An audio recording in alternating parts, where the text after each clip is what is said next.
যত সময় আপনি মন্ত্র গ্রহণ না করবেন, গুরু চরণ আশ্রয় না করবেন, যত সময় দীক্ষা শিক্ষা গ্রহণ না করবেন, তত সময় কি হবে, আপনি ভগবানকে দিনে যতবারই ভোগ দেন না কেন, আপনার ওই সেবা মানে ভোগ ভগবান কিন্তু গ্রহণ করছেন না। মন্ত্র গ্রহণ না করলে আপনার হাতের জল ভগবান তো দূরে থাক, একজন ভক্ত বৈষ্ণব গ্রহণ করেন না। তাহলে মন্ত্র আগে গ্রহণ করতে হবে। আপনি ভগবানকে বাড়িতে 1 থেকে 5 বার ভোগ দিচ্ছেন, কিন্তু এখনো যদি আপনার দীক্ষা শিক্ষা না হয়ে থাকে, তাহলে সেই সেবা বৃথা। শুধু তাই নয়, গুরুদেবের দেওয়া তুলসীর মালা কণ্ঠে পরিধান করতে হবে। আছে তো সবার গলায়?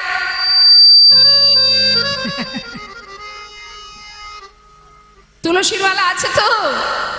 নাকি যেদিন গুরুদেব মন্ত্র দিয়েছিলেন সেই দিনই গলায় ছিল, পরের দিন খুলে রেখেছেন? অনেকে আবার বলে তুলসীর মালা পরবো, তাহলে ভালো দেখায় না, মানায় না। হ্যাঁ, অন্যান্য দামি দামি কত কত গহনা আছে, নেকলেস পরবো, তুলসীর মালা পরলে মানায়? আবার অনেকে বলে বাবা তুলসীর মালা পরার বয়স লাগেনি, তাই গৌর হরি বল। দেখবেন অনেকে বলে আয় খুলে রাখ খুলে রাখ, এখনো তোর বয়স হয়নি তুলসীর মালা পরা। হরি বল হরি বল। তুলসীর মালা পরার বয়সটা কখন একটু জেনে নেবেন তার কাছ থেকে। সে কি 60 বছর পার হয়ে গেলে তারপরে? না, সেই পর্যন্ত যদি আমি না বেঁচে থাকি তাহলে তো আর মালা পরা হলো না। হ্যাঁ, দেখবেন ভগবানের তুলসী পত্র ছাড়া কোনো কিছুই গ্রহণ করেন না। তা আপনি ভগবানের ভক্ত, আপনি যে ভগবানের চরণে নিজের জায়গা চাইবেন, হে প্রভু তোমার চরণে আমার ঠাঁই দাও, তাহলে আপনার অঙ্গে যদি তুলসী না থাকে ভগবান আপনাকে গ্রহণ করবে? তাহলে আগে নিজে যখন ভোগের থালা মন্দিরে নিয়ে যাচ্ছেন, নিবেদন করবেন, তাহলে আগে তো আপনি সেখানে গিয়ে প্রণাম করেন। তো সবার আগে গিয়ে প্রণাম করেন নতমস্তকে। তা প্রণাম করলে ভগবানের কৃপা পাওয়ার জন্য আপনি যে প্রণাম করছেন, আপনার অঙ্গে তুলসী না থাকলে ভগবান তো আপনাকেই গ্রহণ করবে না। তাহলে আপনার দেওয়া ভোগ তিনি কি করে গ্রহণ করবেন? তাই কিছু কিছু কাজ আছে আমাদের, গুরু মন্ত্র জপ করতে হবে, হাজার কাজের মধ্যে দিয়ে এগুলো করতে হবে। মা, সময় বের করে নিতে হবে, কারণ তোমার কাজ তোমাকে করতে হবে, কেউ করে দেবে না। বিশেষ করে যদি ভক্তি রাজ্যে প্রবেশ করতে চাও, যদি ভক্তি সঞ্চয় করতে চাও, ভগবানকে ভালোবাসতে চাও, তাহলে তোমার কাজটা তোমাকে খুঁজে নিতে হবে। যে হাজার কাজের মধ্যে দিয়ে আমি 8 ঘন্টা সময় বের করব আমি আমার গোবিন্দ সেবার জন্য বা আমার ভজনের জন্য, সেটা তোমাকে বাহির করে নিতে হবে, কেউ করে দেবে না। বিশেষ করে মায়ার সংসার মোটেও দেবে না। আচ্ছা, ঠিক আছে। তো আমাদের মাথায় রাখতে হবে, এসেছি যেমন চলে তো যেতে হবে। হ্যাঁ, আসার সময় এসেছিলাম ভালো, যাবার পথটা আমাদের কারোরই মনে নেই। তো যাবার পথ আমাদের যদি যেতে হবে, যখন সেই পথটা তো আমাদের জানতে হবে। সেই পথটা জানতে গেলে আগে আমাদের গুরু কৃপা লাভ করে গুরুমন্ত্র জপ করতে হবে, গৌর চরণে আত্মনিবেদন করে 2 ফোঁটা বাড়ি বরিশন করতে হবে। আর কিছু করতে হবে না মা, একবার 2 ফোঁটা বাড়ি বরিশন করে ভগবানের চরণে যদি বলতে পারেন, হে প্রভু, 2টি নয়ন জলে ধুইয়ে দেব তোমার 2টি রাঙা চরণ, তুমি করিও গ্রহণ। সাউন্ডটা বাড়াও। শ্রী সচিনন্দ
জানি পুজো আমি না জানি ভজ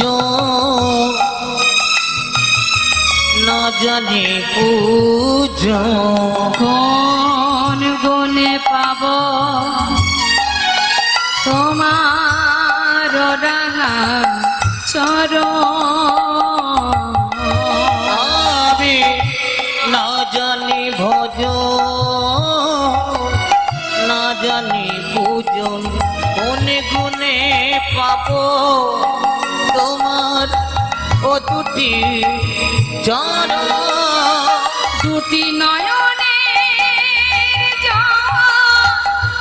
বহিয়া বিরাম হে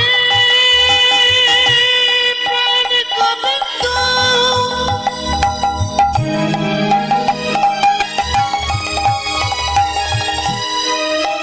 তুমি আমায় কৃপা করো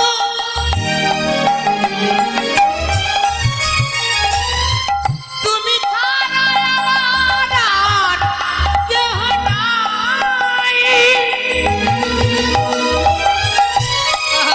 হে প্রাণ গোবিন্দ দুটি নয়নে বহিয়া বিরাম মানে না বারণ শ্রী সচিদানন্দ বিদায় গৌর হরে বল হরে বল হইয়ে দেব তোমার দুটি রাজ তুমি করিও শিশুটির নন্দন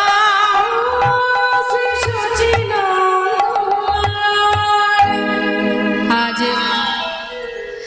গুরুচরণ আশ্রয় করে দুফোঁটা বাড়ি বরিশন করো যেখানে থাকো যেমন থাকো অপবিত্র পবিত্র বা সর্ববস্থাঙ্গত পিবা যশারে পুণ্ডরীকাক্ষ সবাজ্য অভ্যন্তর সূচি তোমার যেখানে থাকো যেমন থাকো যেভাবে থাকো যে অবস্থায় থাকো কোনো দুঃখ নেই যদি তুমি যখনই তুমি হরিকে স্মরণ করবে তোমার ভিতর বাহির সর্বত্র পবিত্র হয়ে উঠবে এমনই নামের মহিমামা তাই আজ ভগবান কৃষ্ণ তিনি আমার গুরুগৃহে গেছেন সঙ্গে গেছেন কে দাদা বলরাম সেই খবর চলে গেল গোটা বৃন্দাবনবাসী জানতে পারলো যেই বৃন্দাবনবাসী জানতে পারলেন দেরি না করে মটকমণি তার ছেলে অর্থাৎ সুদামাকে নিয়ে গেলেন সেই গুরুগৃহে হরিবল হরিবল কানাইতে পাইল সুদামা বহুদিন পর ভাই কানাইকে পেয়ে কানাইকে জড়িয়ে ধরেছেন বুকের মাঝে জড়িয়ে ধরে বলছে কানাই কতদিন তোকে দেখিনি ভাই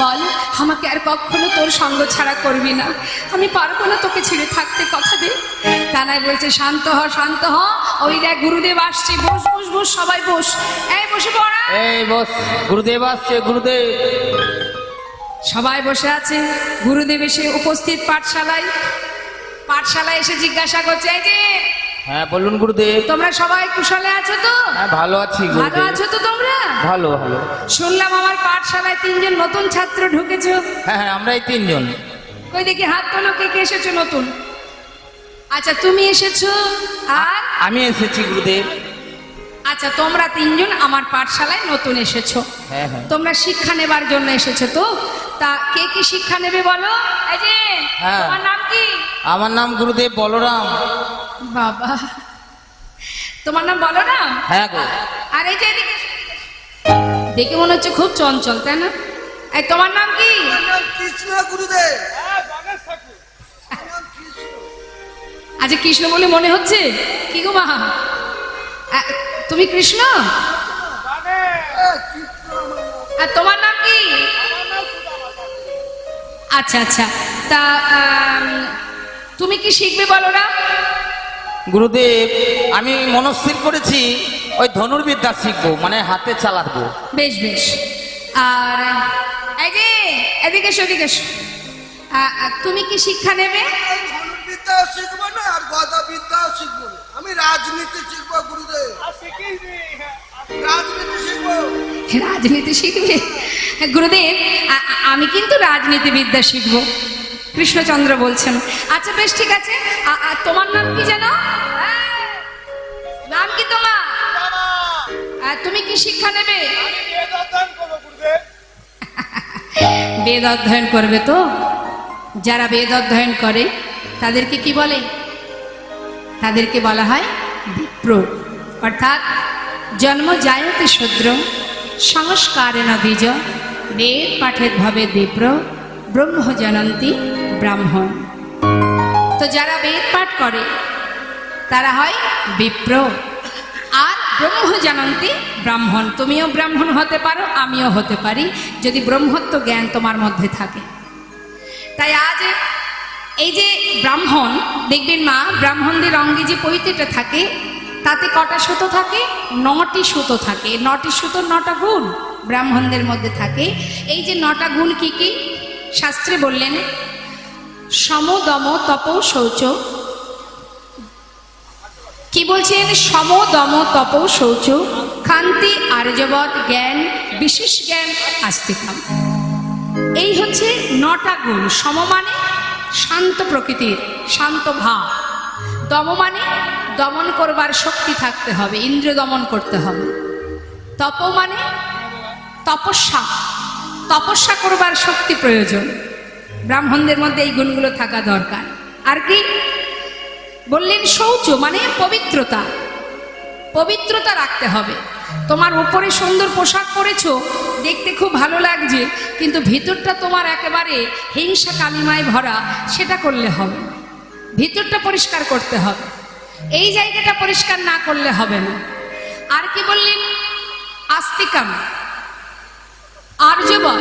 আর্যবৎ মানে সরলতা। ক্ষান্তি মানে ক্ষমা করা। ব্রাহ্মণদের স্বভাব হচ্ছে সবাইকে ক্ষমা দৃষ্টিতে দেখা, অভিশাপ দেওয়া কিন্তু ব্রাহ্মণের কাজ নয়। আর কি বললেন? জ্ঞান। জ্ঞান অর্থাৎ বিদ্যা অধ্যয়ন করতে হবে। আর বললেন যে বিদ্যা অধ্যয়ন করতে পারবে সে বিশেষ জ্ঞানের অধিকারী হতে পারবে। আরেকটি শেষে কি আছে? আস্তিকাম, ভগবানের চরণে একনিষ্ঠ ভক্তি। তাহলে এই 9টা গুণ ব্রাহ্মণদের মধ্যে রাখতে হবে। আর কি বললেন? এই যে বেদ অধ্যয়নের 4টে ভাগ আমরা সবাই জানি, হ্যাঁ? তো এই যে 4টে বেদ অধ্যয়নের 4টে ভাগ, ঋক সাম যজু অথর্ব, এর আবার 2টো খণ্ড আছে, জ্ঞানকাণ্ড কর্মকাণ্ড। জ্ঞানকাণ্ড কোনটি? পরমেশ্বর ভগবানকে পাওয়ার জন্য যে আরাধনা করা হয় সেটাকে বলা হয় জ্ঞানকাণ্ড। আর কর্মকাণ্ড যেটা যজ্ঞ করার জন্য আমরা সবাই পাঠ করে থাকি সেটাকে বলা হয় কর্মকাণ্ড। গুরুদেবের কাছে শিক্ষা নিচ্ছে ভগবান কৃষ্ণচন্দ্র বলরাম, সবাই আছেন পাঠশালায়। আগেকার সময়ে তো এত স্কুল কলেজ ছিল না বাবা। আগেকার সময়ে ছেলে মেয়েদের শিক্ষা দিতে গেলে গুরুকুলে পাঠাতে হতো। তা এখন সবাই যখন শিক্ষা নিচ্ছে, হঠাৎ গুরুমা ডাকলেন সুদামাকে। সুদামা, এই সুদামা, শুধু গুরুদেবের কাছে শিক্ষা নিলে হবে? যাও, রন্ধনশালায় কাঠ ফুরিয়ে গেছে, বন থেকে কিছু কাঠ কুড়িয়ে নিয়ে এসো। এই কথা শোনা মাত্রই সুদামার আনন্দ ধরছে না, বনে চলেছে কাঠ কুড়াতে। সঙ্গে করে নিয়ে গেছে কাকে? কৃষ্ণচন্দ্র, কানাইকে। দুইজনে যাচ্ছে। কৃষ্ণ আর সুদামারে পাঠাইল বনে,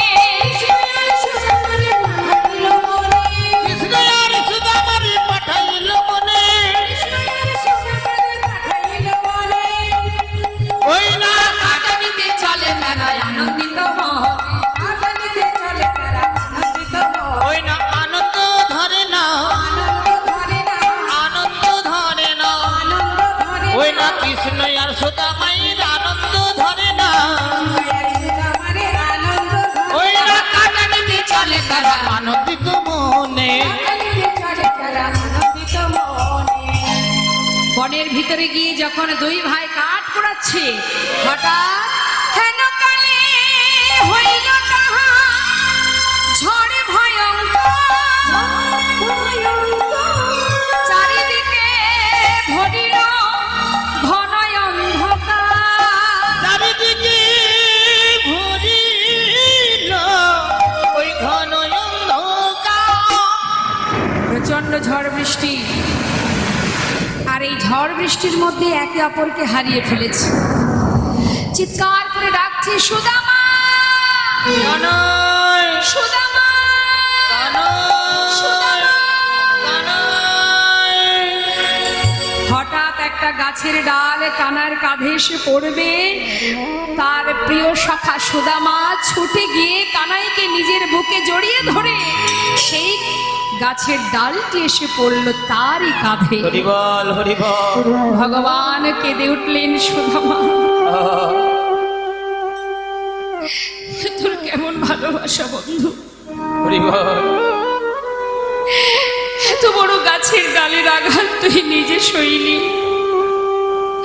এতটুকু আঘাত তুই আমার অঙ্গে লাগতে দিলি না। কতটা ভালোবাসিস তুই আমায়। সুদামা বলছে, কানাই আমার যত কষ্টই আসুক, আমার কোনো দুঃখ নেই, কিন্তু আমি বেঁচে থাকতে তোর অঙ্গে এতটুকু আঁচল লাগতে দেব না রে আমি। তুই চিন্তা করিস না, আয় আমরা দুজনে একটা গাছের ডালে উঠে বসে থাকি। প্রচন্ড ঝড় বৃষ্টি, চারিদিকে অন্ধকার, কিছুই দেখা যাচ্ছে না।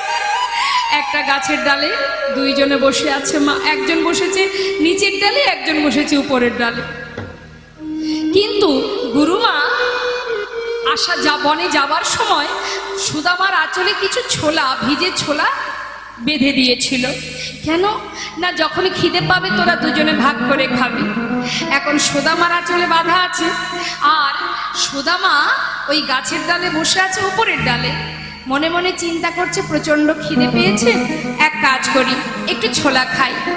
হঠাৎ মনে পড়ে গেল কানাইয়ের কথা। মা যে বলেছিল, সুদামা ভাবছে যে মা যে বলেছিল কানাইকে দিয়ে খেতে, কি করি এখন আমি? আচ্ছা বেশ, এক কাজ করি, আমি তো খাই, আর ওর জন্য কিছু রেখে দেব, সেটা আমি ওকে দিয়ে দেব। এই ভেবে গাছের ডালে বসে বসে ছোলা খাচ্ছে। কিন্তু যখন ছোলা খাচ্ছে, মা একটা একটা করে ছোলা মুখে দিচ্ছে, আবার একটু একটু করে পড়েও যাচ্ছে। আর পড়ছে যখন, একেবারে গোবিন্দ যেখানে যে ডালে বসে আছে তার সামনে দিয়ে গোবিন্দ দেখছে কি একটা একটা করে ছোলা নিচে পড়ছে। গোপালপুর ঘাটের ভক্ত যমুনা, আচ্ছা যমুনা মণ্ডল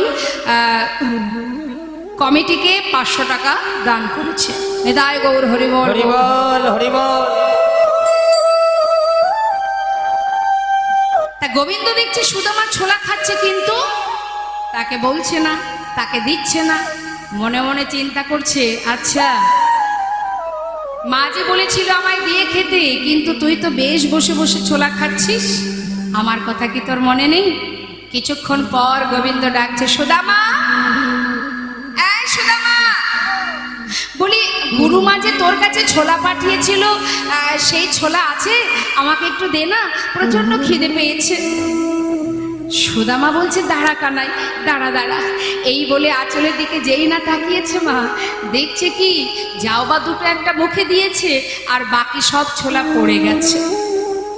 মনে মনে ভাবছি, সর্বনাশ, গুরুমা যে বলেছিল কানাইকে দিয়ে খেতে, কিন্তু আমার আঁচলে তো একটাও ছোলা নেই, আমি কি বলবো এখন কানাইকে? তাই সুদামা একটু মিথ্যা কথা বলেছিল। কি জানিস কানাই, আমার আঁচলে না একটা ছোলাও নেই। আসলে হয়েছে কি জানিস, ওই বনের ভিতরে কাঠ পোড়াতে গিয়ে কখন যে আমার আঁচল থেকে ছোলাগুলো সব পড়ে গেছে আমি জানি না। দেখ একটা ছোলাও নেই রে ভাই। হরিবল হরিবল। ভগবান মনে মনে চিন্তা করলেন, যাক তুই আবারও মিথ্যা বললি আমার। বেশ, এই দিন তো দিন নয়, দিন তো আবার আসবে। সবার চোখের ফাঁকি দেওয়া যায়, তার চোখের ফাঁকি কেউ দিতে পারে? আমরা মনে করি মানুষের চোখের আড়ালে যা খুশি তাই করব, কি মা, তাই না? করছেও তাই, যে যা মনে করছে তাই করছে। কিন্তু একজন যিনি আছেন প্রত্যেকের হৃদয় মন্দিরে পরমাত্মা রূপে, তার ফাঁকি কে দেবে গো? শুধু অপেক্ষা করো, অপেক্ষা করো, ফল ঠিক পাবে। সবাই পেয়েছে, তুমি পাবে না, আমি পাবো না, তাই কি আর হয়? হ্যাঁ, ফল তো পেতেই হবে, কারণ এখানে যিনি আছেন পরমাত্মা রূপে, যে চৈতন্য, যে চেতনা, যে সাক্ষাৎ আমি এখানে দাঁড়িয়ে আছি, সেই পরমাত্মা রূপে ভগবান যিনি বসে আছেন, যার শক্তিতে আজ আমি এখানে দাঁড়িয়ে, এই যে শ্বাস প্রশ্বাস চলছে, পরমাত্মা রূপে যিনি আছেন হৃদয় মন্দিরে, তিনিই তো আমি। আমি মানে কি? আমি মানে এই দেহটা নয়, আমি মানে এই হাতটা কি আমি, এই দেহটা কি আমি বাবা, এই চরণটা আমি না, এগুলো আমি নই, এগুলো হচ্ছে আমার। তাহলে আমি কোনটা? আমি কোনটা? আমি অর্থাৎ পরমাত্মা। এই যে চলছে শ্বাস, এটা হলো আমি। এটা যখন থাকবে না, এই দেহটা পড়ে থাকবে, সবই পড়ে থাকবে, শুধু থাকবে না কে? সে হলো আমি। আমি চলে যাব, তাই না? তা আমি অর্থাৎ পরমাত্মা, যিনি ভগবান বসে আছেন হৃদয় মন্দিরে, যার শক্তিতে আজও দাঁড়িয়ে আছি আপনাদের সামনে, তার চোখের ফাঁকি দেব কি করে? ফাঁকি দেওয়া সম্ভব? ভগবান মনে মনে মৃদু মৃদু হাসছেন আর বলছেন, সুদামা বেশ, আজকের দিনে মিথ্যা বললি, কাল তুই এর উপযুক্ত ফল পেয়ে যাবি। কোনো কথা না বলে কিছু সময় বিশ্রাম করে নিয়ে কাঠ নিয়ে এলেন গুরুগৃহে।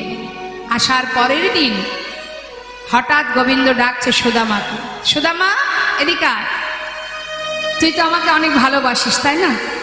আচ্ছা, তোর কাছে যদি আমি কিছু চাই আমাকে দিবি? সুদামা বলছে, কানাই কেন দেব না, চেয়ে দেখ, আমার যদি থাকে আমি অবশ্যই দেব। আছে রে আছে, তুই আগে বল দিবি কিনা। হ্যাঁ দেব, থাকলে অবশ্যই দেব। কি চাস তুই বল, আমার প্রাণটা নিবি? তাও আমি দিয়ে দেব, আমি যে প্রাণের থেকে তোকে বেশি ভালোবাসি। না না না, প্রাণ দিতে হবে না, শোন ওই দেখ রন্ধনশালায় না গুরুমা নাড়ু তৈরি করে রেখেছে, আর তুই তো জানিস আমি একটু নাড়ু খেতে ভালোবাসি, জানা ভাই আমার জন্য দুটো নাড়ু নিয়ে আয়। সুদামা বলছে, নাড়ু খাবি? আচ্ছা ঠিক আছে, দাঁড়া দাঁড়া, আমি গুরুমাকে গিয়ে বলি, গুরুমা আমাকে দিয়ে দিলে আমি তোকে দিয়ে দেব। না, বলে আনলে হবে না, চুরি করে আনতে হবে। চুরি করে? আমি তো চুরি বিদ্যা জানি না। আমি যে গুরুদেবের কাছে বেদ অধ্যয়ন করি, গুরুদেব বলেছিলেন যে বেদ পাঠ করে সে কখনো মুখে মিথ্যা কথা বলে না। আমি কি করে মিথ্যা বলবো বল, আর আমি কি করে বা চুরি করব? আমি তো চুরি বিদ্যা শিখিনি কানাই। এত চিন্তা করছিস কেন? আমি তো নাড়ু তোর জন্য এনে দিলেই হবে। না, বলে আনলে আমি খাবো না, তোকে চুরি করে আনতে হবে। এই না তুই বললি আমার জন্য প্রাণ দিয়ে দিতে পারিস, আর দুটো নাড়ু আনতে পারবি না? এ কেমন বন্ধুত্ব তোর? এত ভালোবাসিস আমাকে, আর আমার জন্য দুটো নাড়ু চুরি করতে পারবি না? বারবার বলছে দেখে সুদামা বললে, তবে শোন কানাই, আমি তো কোনোদিন চুরি করিনি, আমি চুরি করতে জানি না, তবে আজ তোর সুখের জন্য আমি চুরি করতে যাব। তবে কানাই এই দরজার কাছে বসে থাকবি, যদি দেখিস কেউ আসছে আমাকে একবার ইশারা করে জানাস, কেমন? আমি ভিতরে চললাম। ঠিক আছে তুই যা। যেই না বলেছে সুদামা ভিতরে ঢুকেছে মা, আর এদিকে দরজার কাছে বসে আছে কে? দুষ্টু কানাই বসে আছে। যেই না ভিতরে গিয়ে নাড়ুর পাত্র থেকে দুটো নাড়ু তুলেছে, হঠাৎ দরজায় বসে বসে কৃষ্ণচন্দ্র ডাকছে, গুরুমা, ও গুরুমা, শিগগিরি এসো। তুমি মনে করো আমি তোমার ঘরে নাড়ু চুরি করে খাই, আজ হাতে নাতে প্রমাণ, দেখে যাও কে তোমার ঘরে নাড়ু চুরি করে খায়। যেই না বলেছে, সুদামা ভয়ে ঠক ঠক করে কাঁপতে কাঁপতে ঘরের থেকে বাইরে এসে খানের কাছে এসে বলছে, খানাই তুই কি করলি ভাই? আমি কি অপরাধ করেছি তোর কাছে? কেন তুই এমন সাজা দিলি আমায়? আমি তো তোকে আগেই বলেছিলাম আমি চুরি করতে পারি না, তুই অকারণে মায়ের কাছে আমাকে চোর বানিয়ে দিলি কানাই। জানিস আমি তোকে কতটা ভালোবাসি। আমার মা বলেছে তুই নাকি ভগবান। আমি তো তা জানি না তুই ভগবান কিনা। তবে দেখ ভাই, আমি আমার প্রাণের থেকে তোকে বেশি ভালোবাসি। আজ অকারণে মায়ের কাছে আমাকে চোর বানিয়ে দিলি, আমি বড় কষ্ট পেলাম কানাই। তবে আজ এই গুরুকুলে দাঁড়িয়ে আমি তোর সামনে প্রতিজ্ঞা করলাম, কানাই আমার মা যে বলে তুই ভগবান, আমি তো জানি না তুই ভগবান কিনা, তবে যদি তুই ভগবান হয়েও থাকিস, আমার জীবনে যত কষ্ট যত দুঃখই আসুক না কেন, হরি বল হরি বল। যদি দারিদ্রতার অন্ধকারে আমি ডুবে মারাও যাই, আমি কোনোদিন তোর কাছে দুহাত পেতে কিছু চাইবো না কানাই, এই আমি প্রতিজ্ঞা করলাম। কানাই মৃদু হেসে বললেন, সুদামা কি বললি তুই? জীবনে কোনোদিন হাজার কষ্ট এলেও আমার কাছে চাইবি না?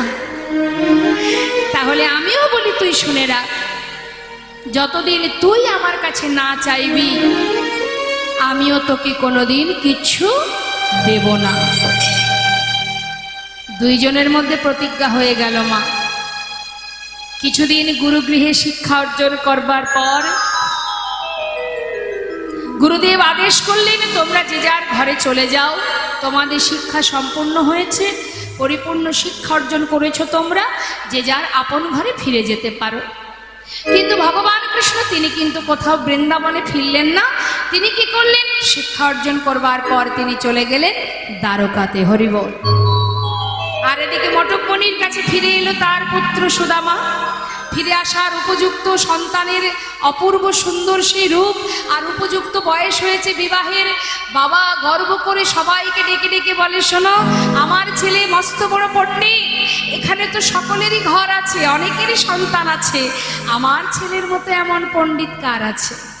গ্রামবাসী সবাই বলে, সত্যি তাই, তোমার ছেলে মস্ত বড় পণ্ডিত, আমাদের গর্ব, আমাদের অহংকার তোমার পুত্রকে নিয়ে। তবে হ্যাঁ, আমার ছেলের উপযুক্ত বয়স হয়েছে, আমি দেরি না করে আমার ছেলের বিবাহ দেব। হরিবল হরিবল। বিলম্ব না করে সুকন্যার সন্ধান পেল। সন্ধান করে একটা শুভ দিন দেখে সুদামার বিবাহ দিল। হরিবল। একবার উলুধ্বনি হয়ে যা। হরিবল হরিবল। উলুধ্বনি উলুধ্বনি।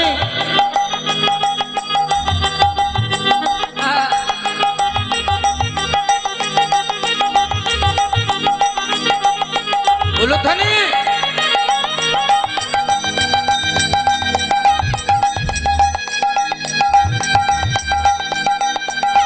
হরিবল।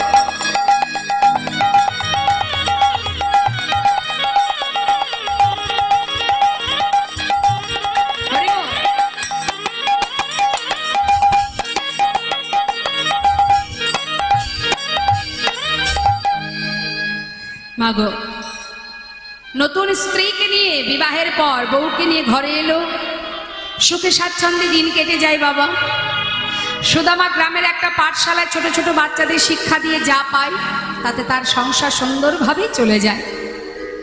এইভাবে কিছুদিন যেতে যেতে সুদামার সন্তান হলো।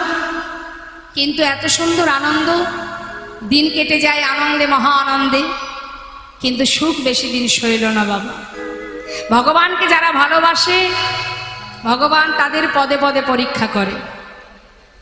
আমরা মনে মনে ভাবি যে ভগবানকে ভালোবাসলে বোধহয় সুখে থাকা যায়, কিন্তু না, ভগবান বললেন, যে করে আমার আশ আমি তার করি সর্বনাশ, তথাপিও যে না ছাড়ে আমার পাশ আমি হই তার দাসানুদাস। যে করে আমার আশ, যে আমায় ভালোবাসে আমি করি তার সর্বনাশ। তার প্রমাণ আমার আপনার মতো ভক্তের কথা বাদ দিলাম, যে ভগবানের বামে বসে আছেন। সত্য ত্রেতা দ্বাপর কলি 4 যুগের কথাই ভাবুন। ত্রেতা যুগে প্রভু রামচন্দ্রের বামে কে আছে? মা, মা সীতা। তাকে বনবাসে যেতে হয়েছিল, তারপরে তার অগ্নি পরীক্ষা হয়েছিল, কিন্তু তাতেও ক্ষমা হলো না, অবশেষে তাকে পাতালে চলে যেতে হলো। তাহলে বলুন, ভগবানের সহধর্মিণী হয়ে তার কষ্টটা অনুভব করুন। অনেকে আছে এই জগতে, অনেকে বলে যে কিরে ভগবানকে এত ভালোবাসিস, যার নাম করিস, তাহলে তোর জীবনে এত কষ্ট কেন? হরিবল হরিবল। ছেড়ে দে ওই নাম করতে হবে, অনেকেই বলে। কিন্তু মা, বৃন্দাবনের শ্রীমতী রাধারানী 100 বৎসর হারা হয়েছিলেন গোবিন্দে। সারাদিন ওই বৃন্দাবনের পথে পথে কৃষ্ণ কৃষ্ণ বলে কাঁদতেন রাধারানী, মা যশোমতী কাঁদতেন গোপাল হারা হয়ে। মাগো, এই যে রাধারানী ভগবানের গোবিন্দের আহ্লাদিনী শক্তির আসমা, বাদিনীর ঘরে থেকে হাজারো আঘাত যন্ত্রণা সয়ে ভগবানকে ভালোবেসেছে, কৃষ্ণকে ভালোবেসেছে, আর জগৎজীবকে শিখিয়ে দিয়েছে, রে জীব, কেমন করে কৃষ্ণকে ভালোবাসতে হয় একবার আমার কাছ থেকে জেনে নে। বাদিনীর ঘরে থেকেও ভগবানকে ভালোবাসা যায়। কর্ম করেছে, সকলের কথা অনুযায়ী রন্ধন করেছে, সবই করেছে সংসারে রাধারানী, কিন্তু তথাপিও তার মন প্রাণ সদা সর্বদাই কোথায় থাকতো? কৃষ্ণচরণে। নিতাই গৌর হরি বল। আমরা কি বলি? ভগবানকে ডাকবো, তার নাম করব, সময় কোথায়? সারাদিন নানান কাজে দিন কেটে যায়, সময় নেই আমাদের ভগবানকে ডাকার। কৃষ্ণ নাম করার সময় নেই, হরিনাম করার সময় নেই। কর্ম তো তুমি হাতে করছো, মুখে তো তুমি আন কথা না বলে কৃষ্ণ নাম করতেই পারো। হ্যাঁ, যেভাবেই চলো না কেন, যাই করো না কেন, মুখে কৃষ্ণ নাম করো, হরি নাম করো। তাহলে কি হবে? সংসার রক্ষা হলো, আবার কৃষ্ণ ভজনও হলো। তাই আজ দেখুন, সুদামার যে স্ত্রী সহধর্মিনী, বিবাহের পর সে ধনী পরিবারের কন্যা, তাকে নিয়ে সংসার করতে করতে ভগবান দেখলেন ভক্ত প্রতিজ্ঞাবদ্ধ, আমার কাছে কোনোদিন কিছু চাইবে না, তাহলে আমি একবার পরীক্ষা করে দেখি যে আমার কাছে কতদিন না চেয়ে থাকতে পারে। হরিবল। তার জীবনের একটু একটু করে সমস্ত সুখ কেড়ে নিচ্ছে। রিভাব রাখো, কথার মধ্যেও রিভাব রাখো, জনিতাই রাখো, হরে কৃষ্ণ থাক। কিভাবে কাটছে মা? সবার আগে কাটলো তার মাতা পিতাকে। নিতাই গৌর হরি বল। যেই না মাতা পিতা বিয়োগ হলো বাবা, সংসারের দায়িত্ব পড়ে গেল কার হাতে? সুদামার কাঁধে। সুদামা ওই যে পাঠশালায় ছোট ছোট বাচ্চাদের শিক্ষা দিয়ে সেখান থেকে যা পায় তাতে তার সংসার কোনো রকমে কেটে যায়। কিন্তু ভগবান কি করলেন? দেরি না করে তার ওই পাঠশালাটাও বন্ধ করে দিলেন। আর যেই পাঠশালা বন্ধ হয়ে গেল, এবার সন্তানদের মুখে অন্ন তুলবে কি করে? আর তো কোনো উপায় নেই, উঠে গেল কাঁধে ভিক্ষার ঝুলি। নিতাই গৌর হরি বল। এটাই তো পরীক্ষা। কিন্তু মুখে কৃষ্ণ নাম, নিঃশ্বাসে প্রশ্বাসে কৃষ্ণ কৃষ্ণ কৃষ্ণ কৃষ্ণ। যত আঘাতই দাও না কেন, নাম আমি ছাড়ব না। একটু একটু করে তার সর্বস্ব কেড়ে নিলেন গোবিন্দ। তিনি কি জানে না? সবই জানে। হরি বল, হরি বল। কেমন করে পরীক্ষা করছে? পদে পদে পরীক্ষা। দেখি হাজারো কষ্ট পেয়ে ভক্ত আমায় ভুলে যায় কিনা, কত সময় আমার কাছে না চেয়ে থাকতে পারে। কি কঠিন পরীক্ষা। সর্বহারা হয়ে গেল সুদামা। পিতৃ সম্পদের এক কোনাও বেঁচে রইল না। অবশেষে তার স্ত্রী সন্তানদের নিয়ে গাছতলাতে এসে সার হলো মা। তথাপিও কৃষ্ণ না, দাঁড়ে দাঁড়ে ভিক্ষা করে, মুখে কৃষ্ণ নাম করে। হরি বল। আমাদের জীবনে যদি একটু কষ্ট আসে, আমরা ভগবানকে ডাকি। দেখবেন আমরা মায়ের জীব তো, আমাদের যদি এতটুকু আঘাত পেয়েছি, ভগবানের সেবা তো পড়ে থাক, তার সামনে গিয়ে একবার প্রণামটুকু পর্যন্ত আর করি না। কেন? ক্ষোভে, রাগে এতটাই রাগ হয়ে যায়, কেন তুমি কষ্ট দিলে, আজ থেকে তোমাকে আর সেবা দেব না, বলি না আমরা মা? আর তোমায় ডাকবো না, আর তোমার পূজা দেব না। এটা আমাদের চিন্তা ভাবনা, এটা আমাদের চাওয়া। সুখে রাখো তবে তোমায় সেবা দেব, না হলে দেব না। অর্থাৎ আমার সুখ থাকলে তবে তোমায় ভালোবাসবো। কিন্তু এটা তো শুধুমাত্র নিজের স্বার্থের জন্য তাকে ভালোবাসা। আর প্রকৃত ভক্ত যে হয়, যে প্রকৃত ভক্ত হয়, সে কখনো নিজের কামনা করে না। আহা, হরিদাস ঠাকুরের অঙ্গে যখন হাজার হাজার চাবুকের আঘাত পড়ছে, না রামাচার্য শিলা ঠাকুর হরিদাস, যে কিনা মুসলমান কুলে জন্ম নিয়েছিল বলে মুসলমান সমাজ তার মুখে কৃষ্ণ নাম শুনে তাকে চাবুক দিয়ে আঘাত করেছিল পান্ডুয়ার 22 বাজারে। তথাপিও হারেশ কেঁদে কেঁদে বলেছিল, দয়াময় যতই আঘাত দাও না কেন, যতই কষ্ট দাও না কেন, শুধু তোমার কাছে একটা নিবেদন, হরি বল। হে প্রভু গো, এই কষ্ট, এই আঘাত, এই যন্ত্রণা, এ তো আমার কর্মফল, তুমি যেন কষ্ট পেও না। হরি আমার মানস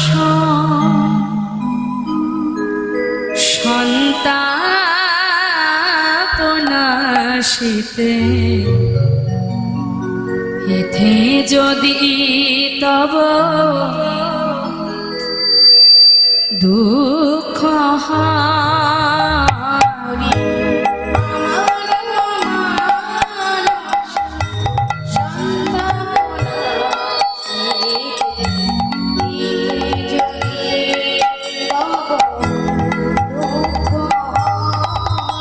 হরি আমার মানস সন্তাপনাশিতে, ইথে যদি তব দুঃখ হয়, আমার মানুষ সন্তাপনাশীতে, এতে যদি তব দুঃখ হয়, আমার যাহাবার তাই হবে,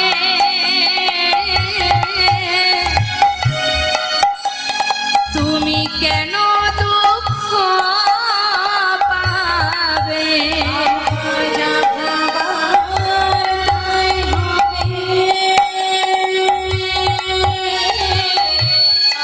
তুমি কেন দুঃখ পাবে। ওমা, হরিদাস ঠাকুর বলছে, হে প্রভু যা হয় আমার হোক, তুমি যেন কষ্ট পেও না, তুমি তো ভক্তাধীন ভগবান, ভক্ত কাঁদলে তোমার কষ্ট হয়, তুমি কষ্ট পেও না প্রভু। দেখো দয়াময়, তুমি তো সুখময়, তুমি সুখে থাকো। হে প্রভু, আমার যাহাবার তাই হবে, তুমি কেন দুঃখ পাবে, সুখে থাকো তুমি সুখময়। হরি আমার মানুষ সন্তাপনাশীতে, এতে যদি তব দুঃখ হয়, হরি আমার মানুষ সন্তাপনাশীতে, এতে যদি তব দুঃখ হয়, আমায় ফেলে একা বন্ধুহীন দেশে, ওগো দয়াময়,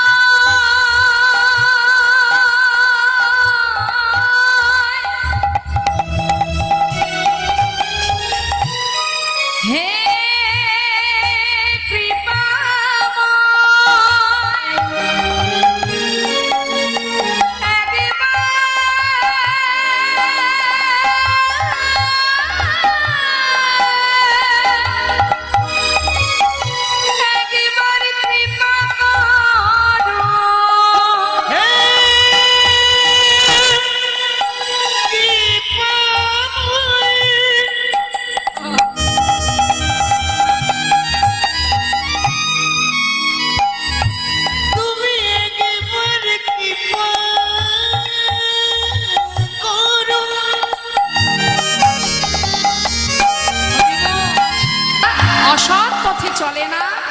তাকে কেন বাবা ভিক্ষা করে খেতে হয়?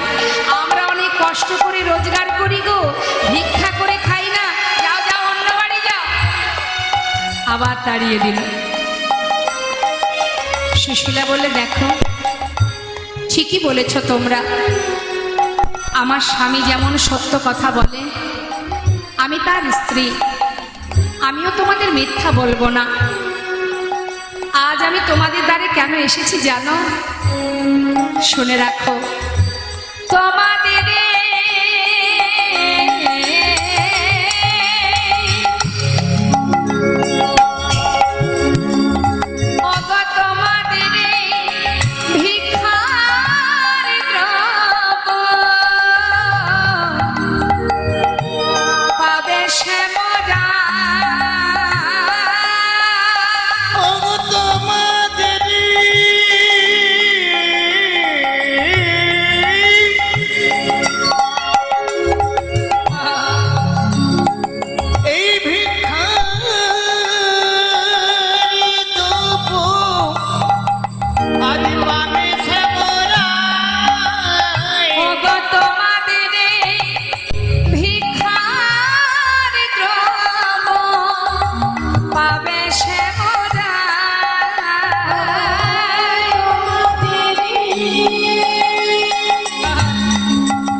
ভিক্ষা দাও আমায়, তোমরা ভিক্ষা দাও গো,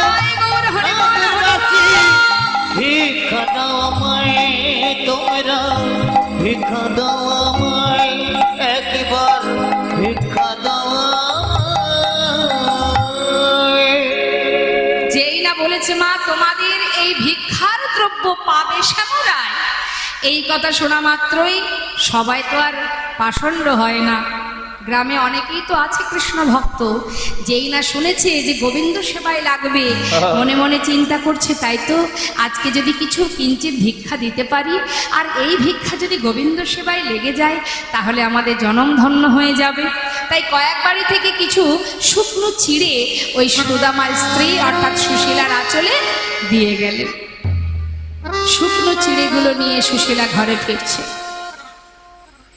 সবাই কিন্তু দেয়নি, যারা পাষণ্ড, যারা নাস্তিক, যারা ভগবানকে ভালোবাসে না, যারা সংসারকে ভালোবাসে, অর্থকে ভালোবাসে। আছে এই জগতে অনেকে আছে নাস্তিক, এই জগতে সবারই কম বেশি অর্থ আছে, কিন্তু অনেকে দেখবেন, একটা তার প্রমাণ আপনাদের দিয়ে শোনো। এক ভক্ত গেছে অযোধ্যায়, অযোধ্যায় গিয়ে প্রভু রামচন্দ্রের সেবা দেবে, একটু চারিদিকে ঘুরবে, পরিদর্শন করবে, তার জন্য এক সপ্তাহ একটা ঘর ভাড়া নিয়েছে। এখন যে ঘর ভাড়া নিয়েছে মা, সেই ঘরে আর একজন ব্যক্তি আছে, তার একটু অর্থ আছে, টাকা পয়সা আছে, হ্যাঁ, অর্থশালী ব্যক্তি। সে আবার ভগবান টগবানও সব পছন্দ করে না। হ্যাঁ, এখন নাস্তিক ব্যক্তি যে, পাষণ্ড যে, সে ভগবানকে মানে না, আর সেই ঘরে একজন রয়েছে, সে হচ্ছে পরম বৈষ্ণব ভক্ত, যে সদা সর্বদাই মধ্যে ভগবানের নাম করছে। এখন দুজনের মধ্যে কোনো কিছুতেই কিন্তু মিল হচ্ছে না। হয় কি, একজন ভক্ত আর একজন পাষণ্ড, দুজনের মধ্যে কোনো কিছুতে কি মিল হবে? এখন যে নাস্তিক, যে পাষণ্ড, সে ওই বিছানায় ঘুমিয়ে সকাল 10টায় ওঠে, আর যে সাধু, সে কিন্তু মা ভোর 4টায় উঠে করতাল বাজিয়ে নাম করতে শুরু করে দেয়। এখন সেই পাষণ্ড ব্যক্তি যে, নাস্তিক ব্যক্তি যে, তার তো একটু টাকা পয়সা আছে বাবা, সে হচ্ছে অর্থের ধনে ধনী, আর বৈষ্ণব যিনি কৃষ্ণ নামের ধনে ধনী। এখন সেই অর্থশালী ব্যক্তি সেই সাধুকে প্রতিদিন এই করতাল বাজিয়ে হরিনাম করতে দেখে তার ঘুমের ব্যাঘাত ঘটে যায়। তার রাগ হয়ে গেছে, বলে উঠলেন, এই সাধু, এই করতাল বাজিয়ে, ঝাঁজ বাজিয়ে হরিনাম করা বন্ধ করো। কি হবে এসব করে? এসব করলে কি আর খাওয়া জুটবে? জুটবে না। তার জন্য কর্ম করতে হয়, পরিশ্রম করতে হয়, অর্থ উপার্জন করতে হয়, তবে খাওয়া জোটে। ওই করতাল বাজিয়ে হরিনাম করলে আর মুখে অন্ন জুটবে না, পেটের ভাত হবে না। তখন সেই সাধু বলে উঠলেন, ভুল বলছো বাবা, এই করতাল বাজিয়ে নাম করলেই মুখে অন্ন জুটবে, তিনি জোটান তাই আমাদের কপালে জোটে। তিনি খোদায় অন্ন দেন, পিপাসায় জল দেন। তিনি বস্ত্র দেন তাই অঙ্গে পরিধান করি। যদি মনে করে সে সর্বস্ব কেড়েও নিতে পারে, আবার যদি মনে করে সে তোমাকে সাজিয়ে দিতে পারে, সে দেয় তাই তুমি পাও, তাহলে পাবে কোথা থেকে? বলুন না মা। এমন এমনও সময় আসে বাবা আমাদের, দেখবেন মুখের সামনে থালা সাজানো আছে, অন্যের থালা সাজানো, কিন্তু খাওয়ার সময় হয় না। কি মা, হয় কি? হয় না। কখন কোথায় অন্ন জুটবে কেউ জানে না।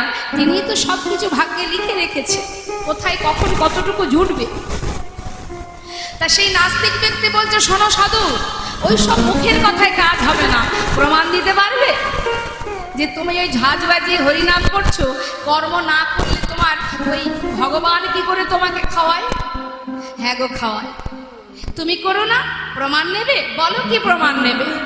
বেশ, তাহলে পরীক্ষা হয়ে যাক, তোমার ভগবান দেখি কেমন করে খাওয়ায়।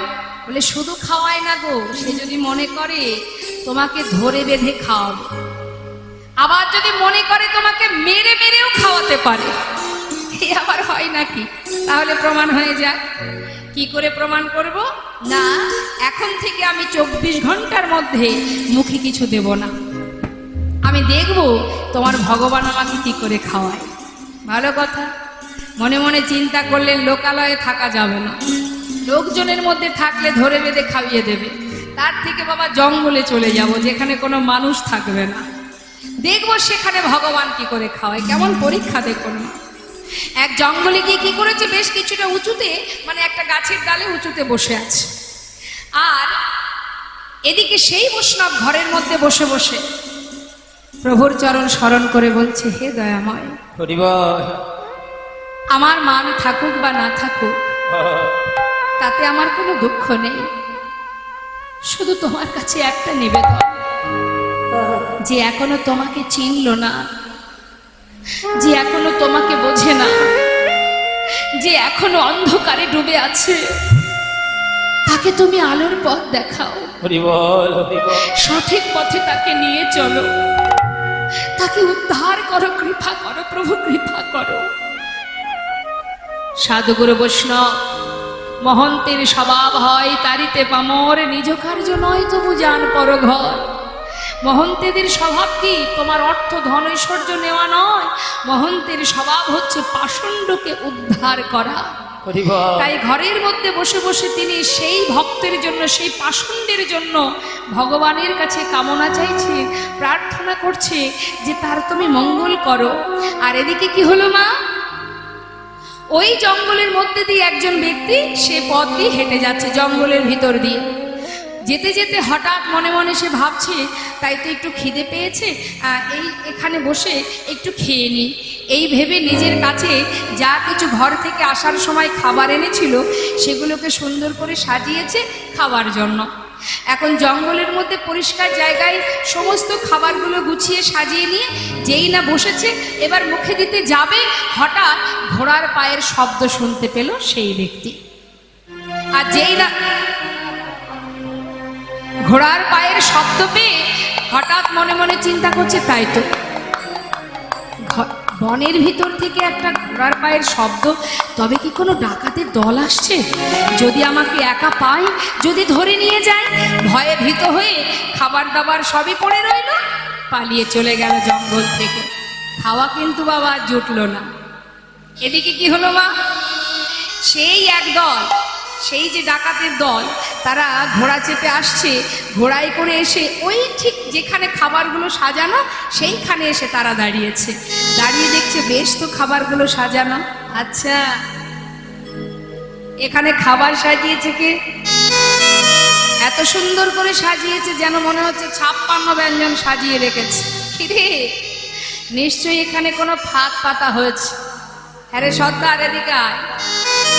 এর মধ্যে নিশ্চয়ই বিষ মেশানো আছে, তাই না? আরে যে এটা করেছে নিশ্চয়ই আশেপাশে কোথাও সে লুকিয়ে আছে। হ্যাঁ, খুঁজে দেখ কোথায় আছে সে।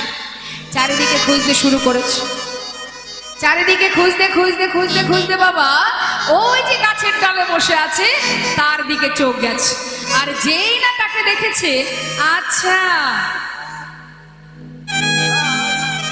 এই নাম, নিচে নাম। সে তোমা কিছুই জানে না, ভয়ে ভীত হয়ে ঠক ঠক ঠক ঠক করে কাঁপছে। কিরে নাম বলছি। সে বলছে দেখো আমি কিছু করিনি, আমি কিছু জানি না। জানিস না মানে নিচে নেমে আয়।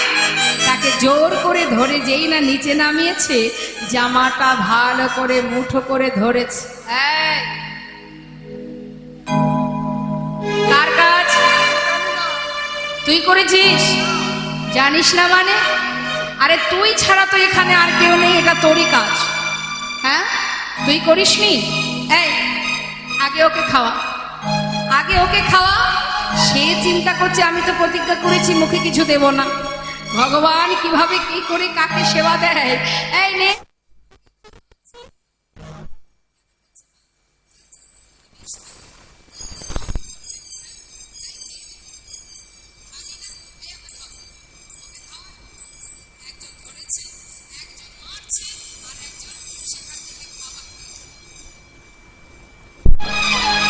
যেই না মুখে তুলে দিয়েছে, নিতাই গৌর হরি বল হরি বল, মুখে দেওয়া মাত্রই তার প্রতিজ্ঞা ভঙ্গ হয়ে গেল।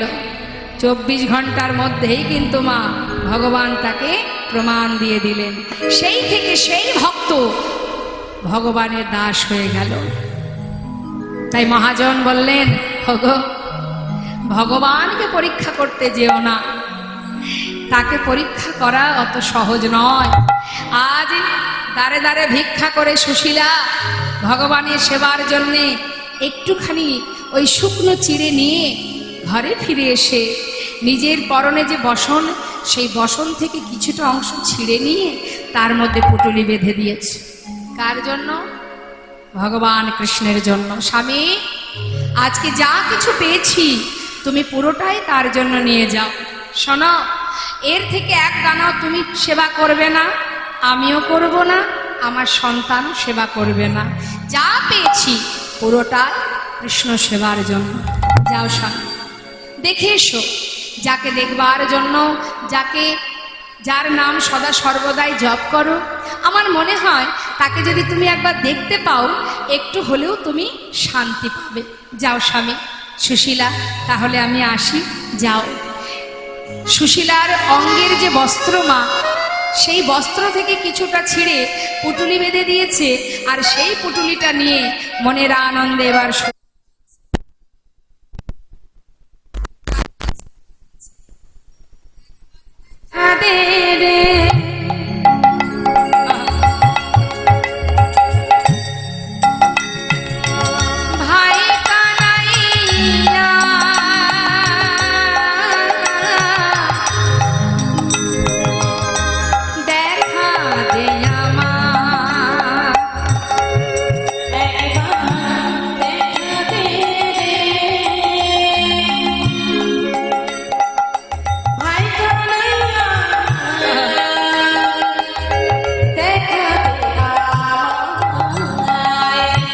দেখা দে জনিদার, ওরে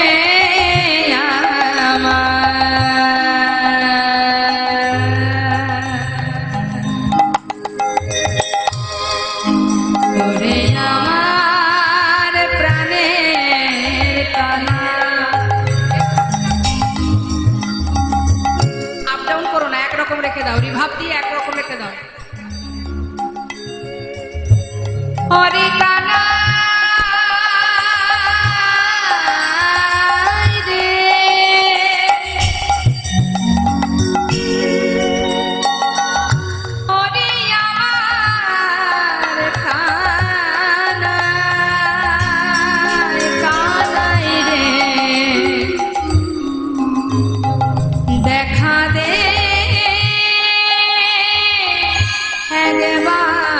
দেখা দে।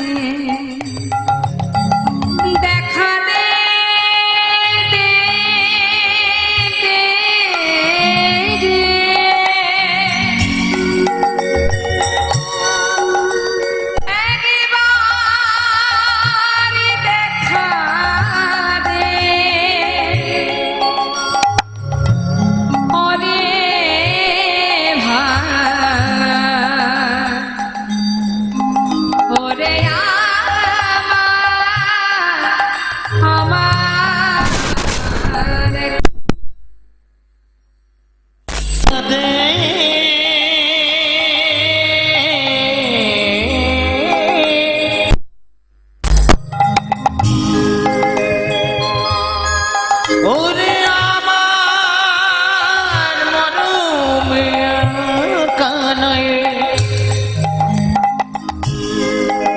একবার দেখা দে দেখা দে ভাই কানাইয়া দেখা দে আমার একবার দেখা দে রে ভাই কানাইয়া দেখা দে আমায় হরিয়ে জীবনে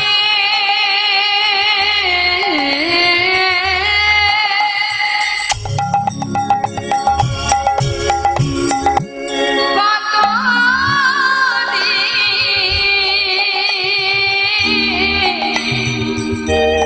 দেখিনি তোমার জীবনে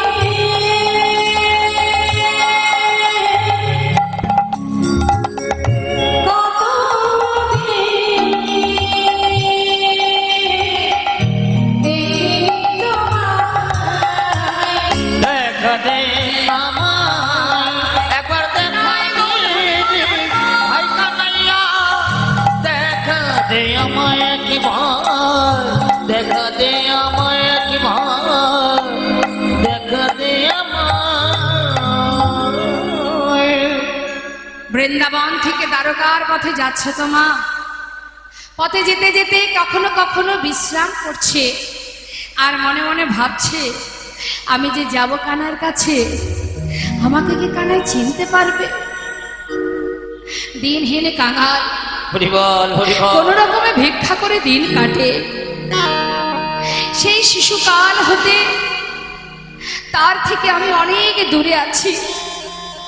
এতগুলো বছর চলে গেল, কতদিন কানাইকে দেখিনি।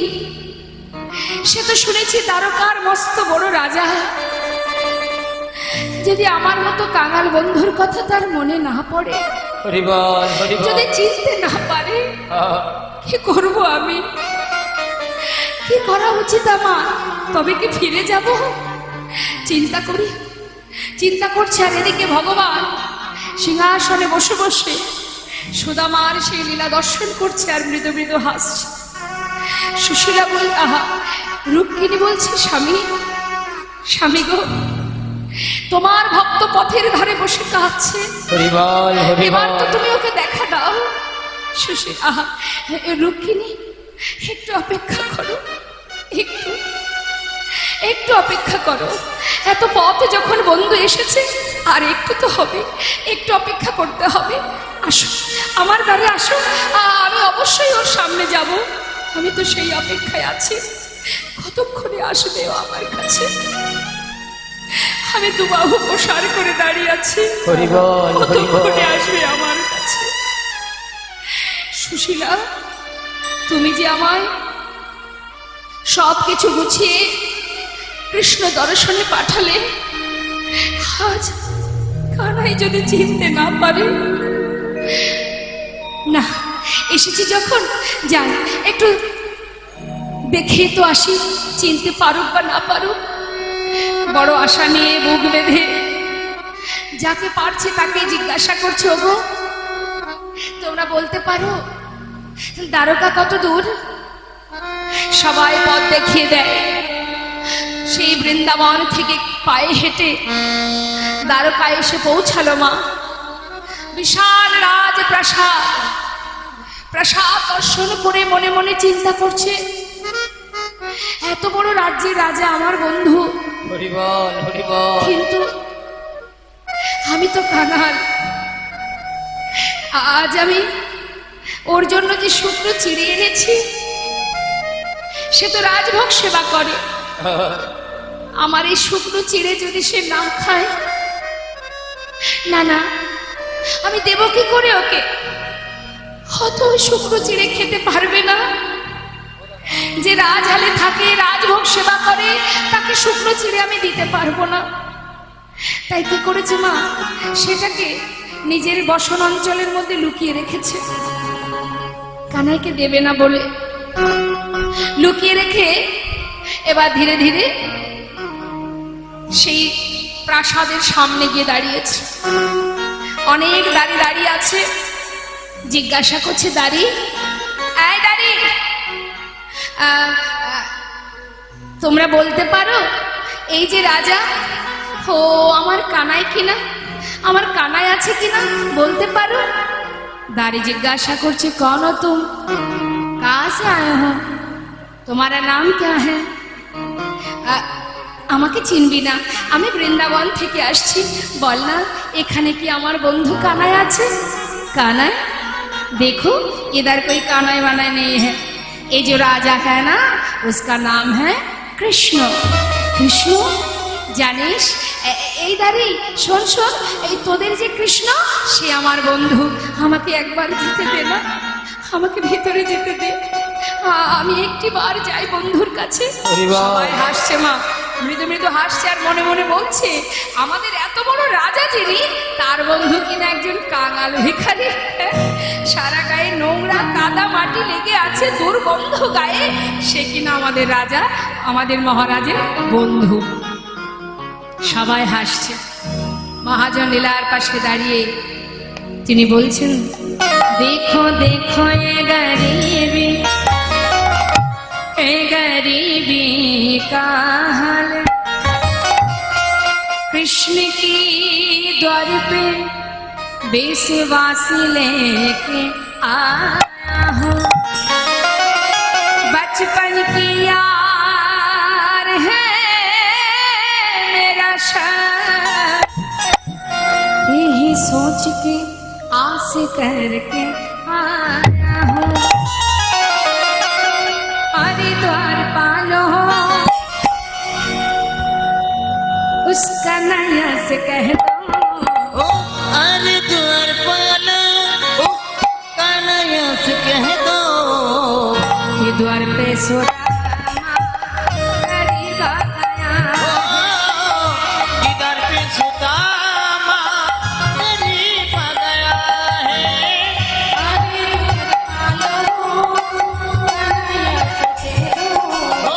हरिद्वार पालो उसका नया से कह दो, इधर पे सुदामा गरीब आ गया है, इधर पे सुदामा गरीब आ गया है।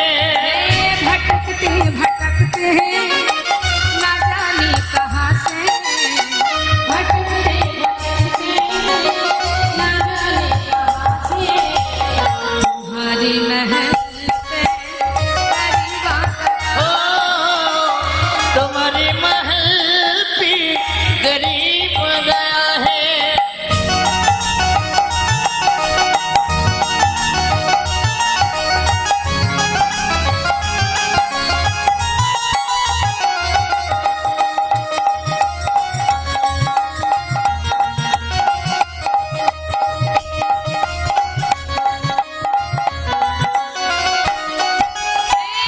सर पे ना पगड़ी, तन पे ना जामा, बता दो कन्हैया नाम है सुदामा, बता दो कन्हैया नाम है सुदामा, सर पे ना पगड़ी, तन पे ना जामा, बता दो कन्हैया नाम है सुदामा, बता दे कन्हैया को नाम है सुदामा। एक बार কি বললে, একবার গিয়ে তাকে গিয়ে বলো যে তোমার বন্ধু দ্বারে এসেছে, না আছে মাথায় পাগড়ি, না আছে অঙ্গে বসন, না সর পে হ্যায় পাগড়ি, না তন পে হ্যায় জামা, বতা দো কন্हैया को नाम है सुदामा, सर पे न पगड़ी, तन पे न जामा, बता दो कन्हैया को नाम है सुदामा, बता दो कन्हैया नाम है ओ एक बार जाके उसका नया से कह दो, एक बार जाके उसका नया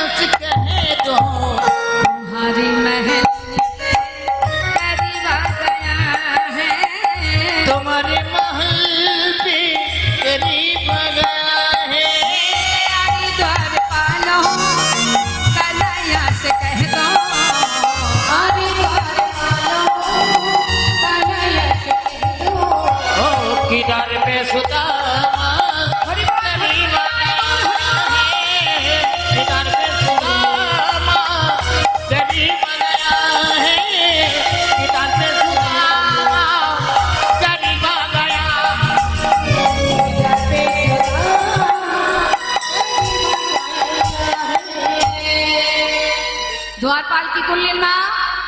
সুদামাকে বাইরে দাঁড় করিয়ে রেখে একজন ভিতরে গেলেন মহারাজের কাছে খবর দিতে যে মহারাজ, আপনার দ্বারে একজন কাঙাল ভিখারি এসেছে, সে নাকি আপনার বন্ধু। খবর দেওয়ার জন্য একজন দ্বারপাল ভিতরে ঢুকছে, আর এদিকে ভগবান কৃষ্ণ আমার সবে মাত্র সোনার সিংহাসনে বসেছেন। রুক্মিণী সত্যভামা তাকে রাজবেশ পরিধান করবেন, কিন্তু ভগবানকে জানেন না তার বন্ধু দ্বারে এসে দাঁড়িয়ে আছে, শুধু অপেক্ষায় আছে। মা কি অপেক্ষা? যে কতক্ষণে আমার কানে এসে খবরটা দেবে, তবেই তো আমি যেতে পারবো, না হলে তো যেতে পারছি না। সময় না হলে ভগবান যায় না, যতই তুমি লাফালাফি করো, দৌড়াদৌড়ি করো, সময় হলে তবেই তাকে পাবে, না হলে পাবে না। তার প্রমাণ মহাভারতে কে 100টা অপরাধ, 101 হলে তাকে মারবে। কে সে? শিশুপাল বলেছিল 100টা অপরাধ ক্ষমা করব, 101 হলে কিন্তু সেদিন আর তোমায় ক্ষমা করব না। তাই অপেক্ষা মা, সময়ের অপেক্ষা। যেই না দ্বারপাল ভিতরে ঢুকছে আর সোনার সিংহাসনে বসে আছে, আর এদিকে রুক্মিণী সত্যভামা সাজাচ্ছেন ভগবানকে, কৃষ্ণের রাজা সাজাচ্ছেন, রাজবেশ পরিধান করাচ্ছেন। আর মহাজন লীলার পাশে দাঁড়িয়ে হৃদয় মন্দিরে ভগবানকে বসিয়ে সাজাচ্ছেন তিনি কেমন ভাবে। সাজা মহানা তুমি, সাজা সাজো মহানো তুমি, সাজো সাজা মহানা তুমি, সাজা সাজা মহানা তুমি, সাজা মন ফুল চন্দন প্রেম রাখি বন্ধন, মন ফুল চন্দন প্রেম রাখি বন্ধন, মন ফুল চন্দনে প্রেম রাখি বন্ধনে, মন ফুল চন্দনে প্রেম রাখি বন্ধনে। শ্রীমতী যে পূজারিণী আজ সাজো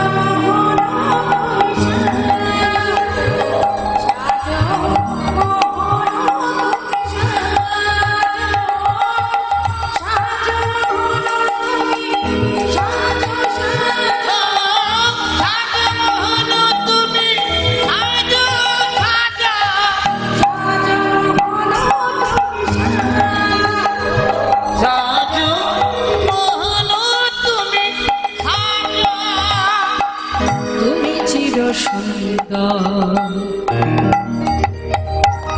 চিরয়ভিলাষী,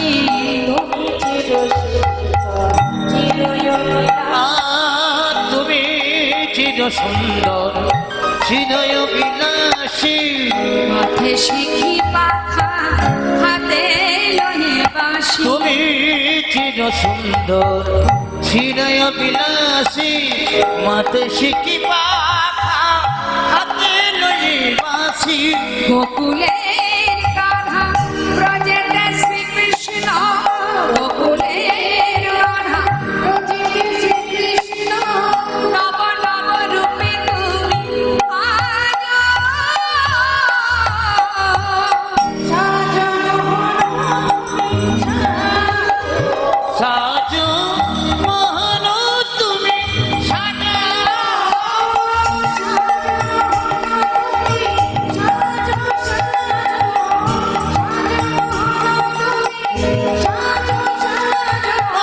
সাজো মহান তুমি, সাজো সাজো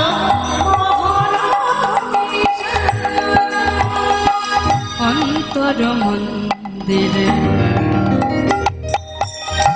ধর্মরতে, অন্তর মন্দিরে ধর্মরতি, অন্তর মন্দিরে একবার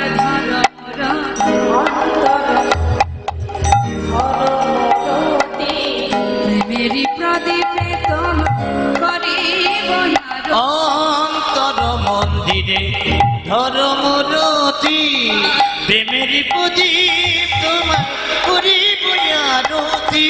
প্রণয়ের বিলাস চরণের দাসে, প্রণয়ের বিলাস চরণের দাসে, নব নব রূপে তুমি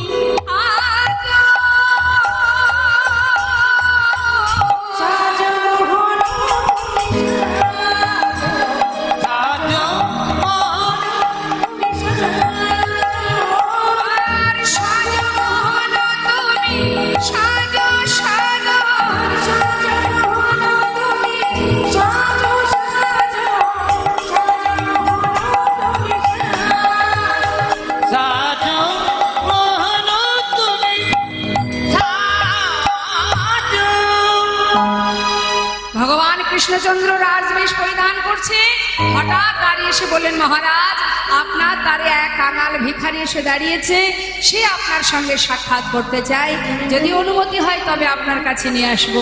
ভগবান বললেন, নাম কি তার? যেই না বলেছে সুদামা, আর কি গোবিন্দ থাকতে পারে বাবা? এই অপেক্ষায় তো ছিলেন। যেই বলেছে সুদামা, সঙ্গে সঙ্গে গোবিন্দ সিংহাসন ত্যাগ করে এবার নিজেই ছুটতে ছুটতে যাচ্ছেন কোথায়? ভক্তের কাছে। হরি বল। কনক প্রচন্ড কৃষ্ণয়া ছিল বসিয়া, ভাইয়া চলিল দেখো সুদামা শুনিয়া, আদি ধেয়ে ধেয়ে চলিল, ধেয়ে ধেয়ে চলিল, সুদামা সুদামা বলে ধেয়ে ধেয়ে চলিল, ভাইয়া চলিল আজ সুদামা শুনিয়া। ভাইয়া চলিল আদি সুদামা শুনিয়া। সুদামা সবে মাত্র ওই দরজার কাছে দাঁড়িয়ে দাঁড়িয়ে অপেক্ষা করতে করতে সবে মাত্র পিছন ফিরেছে, ফিরে যাবে বলে হঠাৎ পিছন থেকে কানায় ছুটে এসে সুদামাকে বুকের মধ্যে জড়িয়ে ধরেছে। সুদামা চমকে উঠেছে, কানাই হরি বল, হরি বল। তুই এসেছিস ভাই? আমি তো ভেবেছিলাম তুই বোধহয় আমাকে আর মনে রাখিস নি। তুই এসে আমাকে জড়িয়ে ধরলি। কানাই, কানাই রে, কেমন আছিস তুই? কতদিন তোকে দেখিনি, বল কেমন আছিস? আমি ভালো আছি। সুদামা, এতদিন পর আমার কথা তোর মনে পড়ল? কিরে, এতদিন পর আমার কথা মনে পড়লো তোর? কেমন আছিস সুদামা? ভালো আছিস তো? দ্বারকাবাসী দেখে অবাক, আমাদের এত বড় রাজা যিনি, তার মনটা কত বড় যে সবাইকে নিজের করে বুকে টেনে নেয়। এক ভিখারি কাঙাল, তাকেও বুকে তুলে নিল। দ্বারকাবাসী হা করে তাকিয়ে আছে, ভক্ত ভগবানের লীলা দেখছে। আর ভগবান জিজ্ঞাসা করছে, কেমন আছিস তুই? সুদামা বলছে, কানাই, এত সময় তো ভালো ছিলাম না, এই যে তুই এসে আমায় ধরলি, আমার জীবনের যত কষ্ট ছিল সব কষ্ট দূরে ছড়ে গেছে। হরি বল, হরি বল। কোনো কষ্ট নেই, এখন আমি অনেক ভালো আছি। চল আমার সঙ্গে চল। কোথায় যাব? কেন? ভিতরে চল, চল বলছি, ভিতরে চল। কানাই, আমাকে তুই ছেড়ে দে, আমি কোথাও যাব না। এই যে তোকে দেখলাম, আর আমি কোথাও যাব না। এবার আমি ফিরে যাব। বড় সাধ করে এসেছিলাম তোকে দেখবার জন্য। হরি বল, হরি বল। দেখা তো হয়েই গেছে, আর কি জন্য থাকবো? এবার আমি যাই, আমাকে ভিতরে নিয়ে যাস না। ভিতরে রাজরানীরা আছে, দেখছিস না সারা গায়ে কত নোংরা লেগে আছে, এইভাবে কি তাদের সামনে যাওয়া যায়? ভগবান বললেন, বন্ধু ওই দেখ, সবাই তোর জন্য বরণ ডালা নিয়ে দাঁড়িয়ে আছে, তোকে বরণ করে ঘরে নেবে বলে। আয় আমার সঙ্গে, এত পথ হেঁটে এলি, এখনই তো তোকে যেতে দেব না। জোর করে ভিতরে নিয়ে গেলেন মা। রুক্মিণী সত্যভামা বরণ করলেন। বরণ করে ভগবান তার প্রিয় বন্ধু, প্রিয় সখা সুদামার হাতটা ধরে রাজ সিংহাসনে, সোনার সিংহাসন, সেখানে নিয়ে গিয়ে সুদামাকে বসালেন। হরি বল। একবার অনুভব করতে হবে এখানে বাবা, যে গাছতলায় জীবন কাটিয়েছে, জীবনের চেয়ার কখনো পায়নি, আজ সে বসেছে কোথায়? সোনার সিংহাসনে। আমরা 1 থেকে 2, 2 থেকে 3 তালা বাড়ি করলে নিজেকে কি একটা মনে করি, হ্যাঁ? আর যারা দেখবেন কুড়ে ঘরে বাস করে, ভিক্ষা করে কোনো রকমে ভগবানের সেবা দিয়ে দিন কাটায়, তাদেরকে দেখলে আমাদের দয়া হয়। বলি না, আহা বেচারা দাঁড়ে দাঁড়ে ভিক্ষা করে দিন কাটে, তার বড় অসহায়, বড় কাঙা। কিন্তু জেনে রাখবেন, যারা স্বাদের 3 তলা বাড়ির উপরে বসে বসে এসি ঘরে বসে বসে জীবন অতিবাহিত করছে, হিসাব করে দেখা যাবে জীবনের শেষের খাতায় কাঙাল কিন্তু সেই, তার কিছুই থাকবে না। কিন্তু যে জনে কৃষ্ণ ধনে ধনী, যে জনে গোবিন্দ ধনে ধনী, যে জন ভগবানের নামের ধনে ধনী, জগতে সেই হলো মহা। যে জন ভগবানকে ভালোবাসতে পারে, তার কাছে আর কেউ না থাকলেও গোবিন্দ আছে। তাই আজ সোনার সিংহাসনে বসেছে, জীবনে কখনো বসেনি, সে কোনো রকমে হাত পা গুটিয়ে বসেছেন, কিন্তু গোবিন্দ কি ছাড়বে গো মা? সে বলছে কি রে, এইভাবে কেউ সিংহাসনে বসে? ঠিক করে বস। ভালো করে তাকে বসালেন, বসিয়ে রুক্মিণীকে বললেন, রুক্মিণী যাও, আমার বন্ধু মস্ত বড় পণ্ডিত সে বিপ্র এসেছে আজ আমার ঘরে, আমি নিজে হাতে আমার বন্ধুর চরণ ধৌত করব। যা। দেরি না করে সুশীলা, আহা, দেরি না করে রুক্মিণী সত্যভামা একটি সোনার থালা সুদামার চরণ তলে পেতে দিলেন। মহাজন বলছেন, দেখো দেখো, সোনার থালাতে সুদামা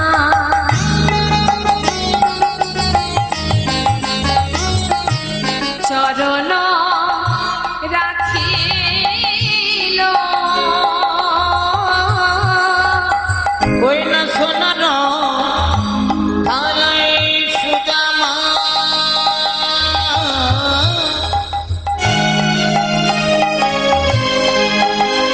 ওই না চরণ রাখি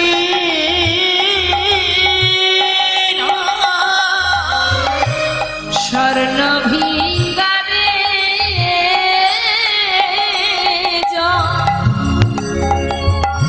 চরণেতে দিল, দেখো না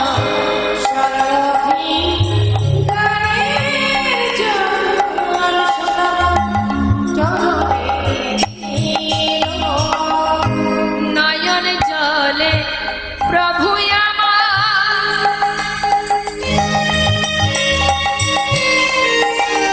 দেখো চরণ ধোয়ালো, দুটি নয়নে জলে প্রভু আমার, ওই না চরণ ধোয়ালো, আনন্দ হইল, বড় আনন্দ হইল, ওই না আনন্দ হইল, বড় আনন্দ হইল, আজি আনন্দ ধরে না রে, ভক্তের যুগল চরণ সেবা করে আনন্দ ধরে না রে,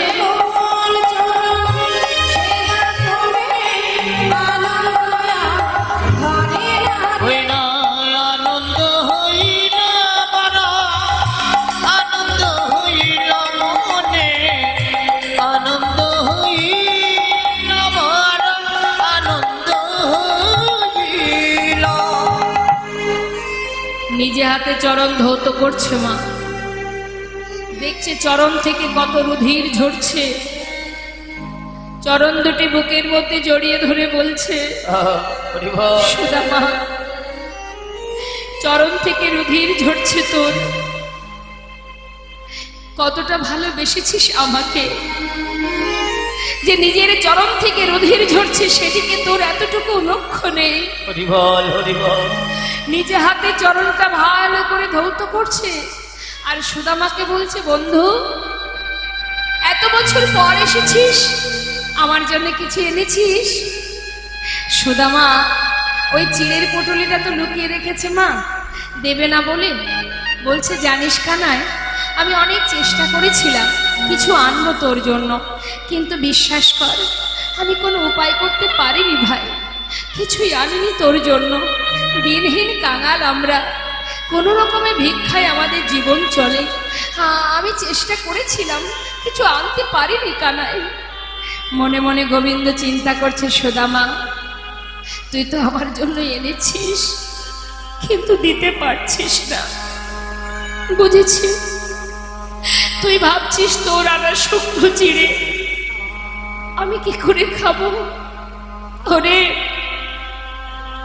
বিদুরের ঘরের সাকর্ণ যদি সেবা করতে পারি, যদি সবরের এঠো কুল আমি খেতে পারি, তবে তোর আর শুকনো চিড়ে আমি কেন খাবো না বন্ধু।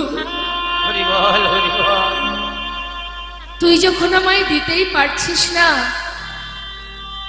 সময় হলে আমি ঠিক খেয়ে নেব। মুখে কিছু বললেন না মা।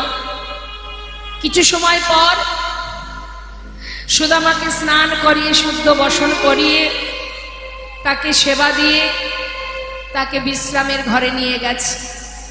সুদামা, ক্লান্ত শরীর তোর, যা একটু বিশ্রাম করে নে। সুদামা অনেক পথ হেঁটে এসেছে তো, যেই না শয়নে দিয়ে বিশ্রামে দিয়েছে, সুদামা ঘুমিয়ে পড়েছে। দেখতে দেখতে অন্ধকার হয়ে রাত হলো।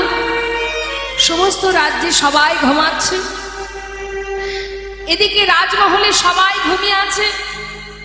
ঠিক সেই মধ্যরাতে নির্জন সময় দেখে ভগবান কৃষ্ণচন্দ্র তিনি নিজের শয্যা ছেড়ে এক পা দুপা করে সুদামার মন্দিরে প্রবেশ করছে। সুদামা ঘুমিয়ে আছে, তার পাশে গিয়ে গোবিন্দ বসলেন চরণের পাশে। চরণ দুটি ভালো করে নয়ন দিয়ে দেখছে। আর দেখতে দেখতে হঠাৎ চোখে পড়ে গেল যে চরণ তলে কত কাটা ফুটে আছে। চোখের জল ধরছে না গোবিন্দের।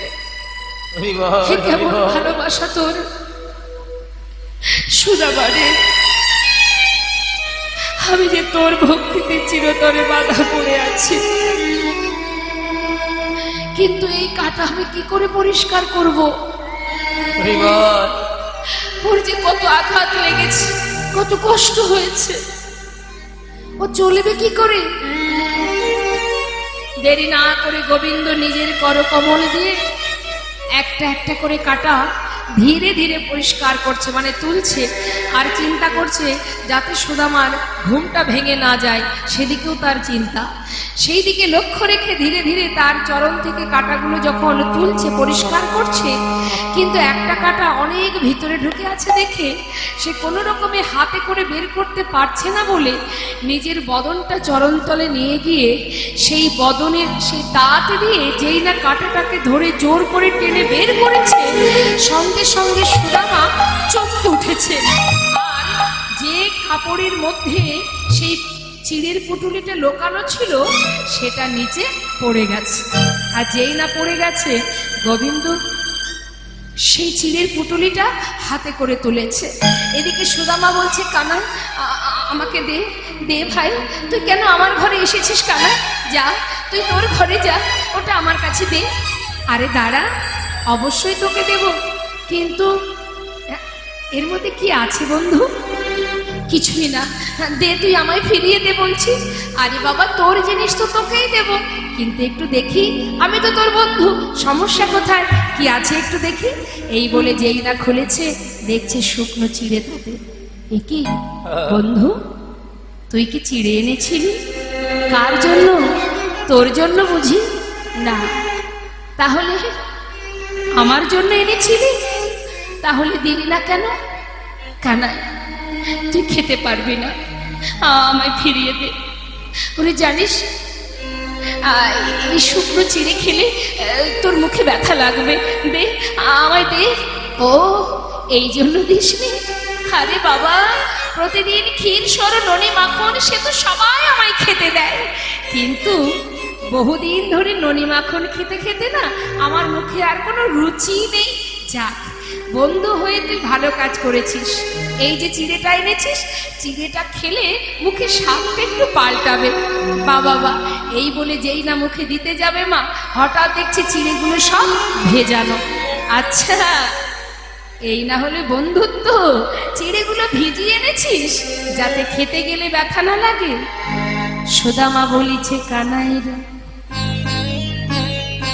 আমি তো চিড়ে ভিজিয়ে আনি নাই, সে কি কথা? তাহলে চিড়ে ভিজলো কি করে? পথে আসবার সময় আমার দুই নয়নে ঝরে যে বাড়ি বরিশান হচ্ছিল, আমার মনে হয় আমার চোখের জলে চিড়ে ভিজে গিয়েছে। তাই গৌর হরি বল, হরি বল।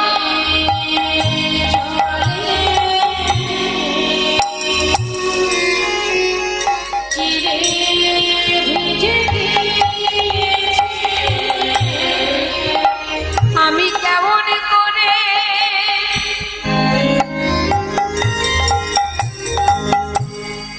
চিড়ে দেব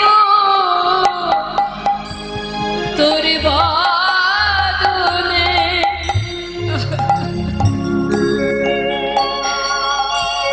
আমার চোখের জলে চিড়ে ভিজে গিয়েছে, আমি কেমন করে হায়রে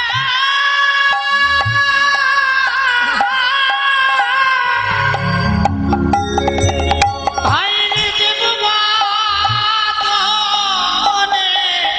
আমার চোখের জলে চিড়ে ভিজে গিয়েছে। ভগবান বলেছে সুদামা,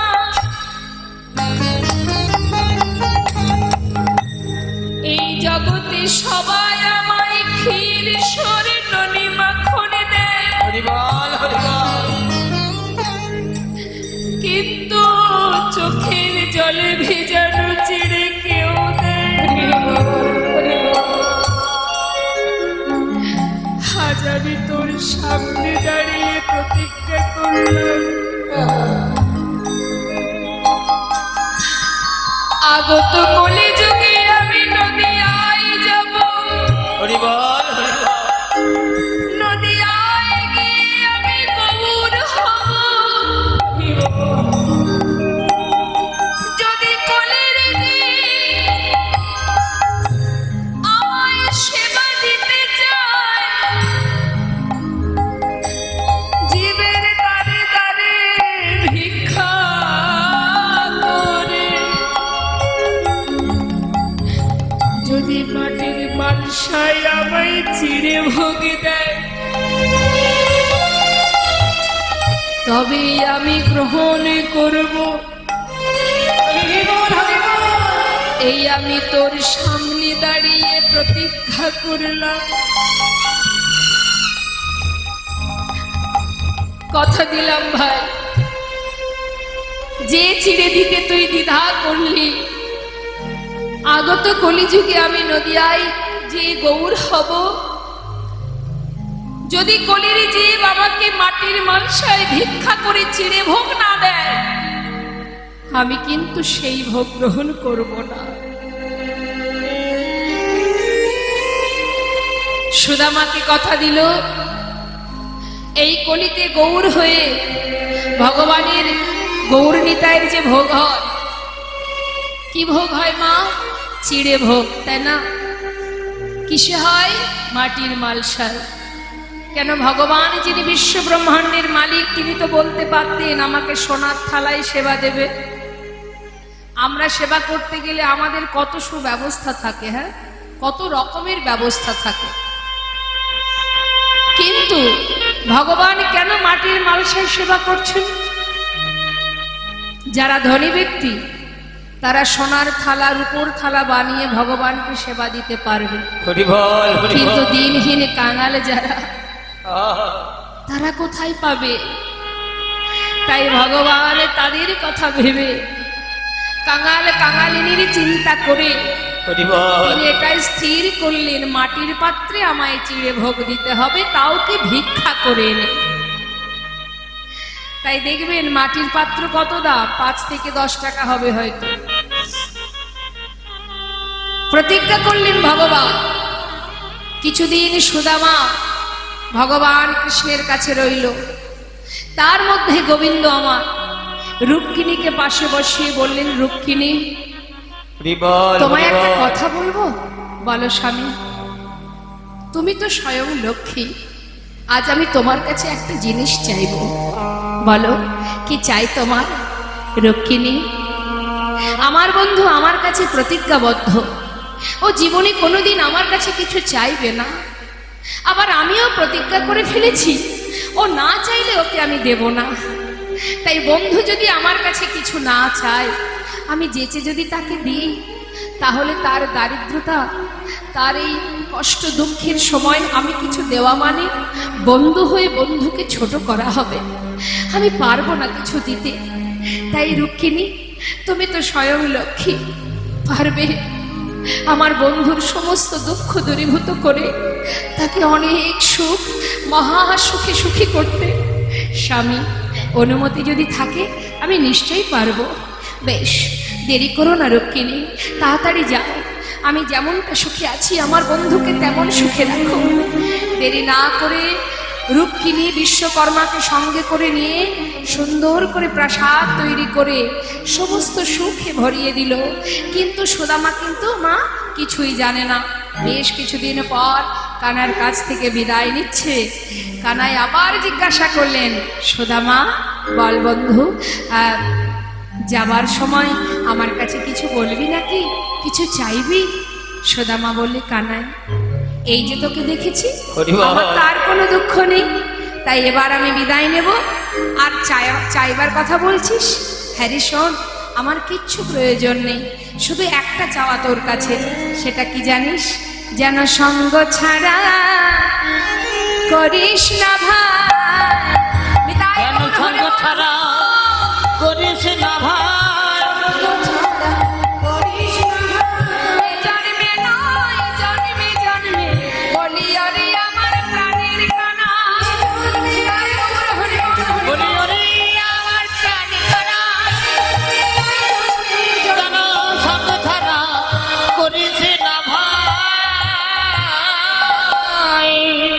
কানায় বিদায় দিল সুদামাকে। সুদামা কানার কাছ থেকে বিদায় নিয়ে আপন ঘরে ফিরে এলো।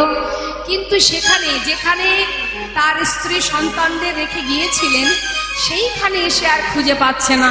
কোথায় গেল তার গিন্নি, কোথায় তার সন্তান?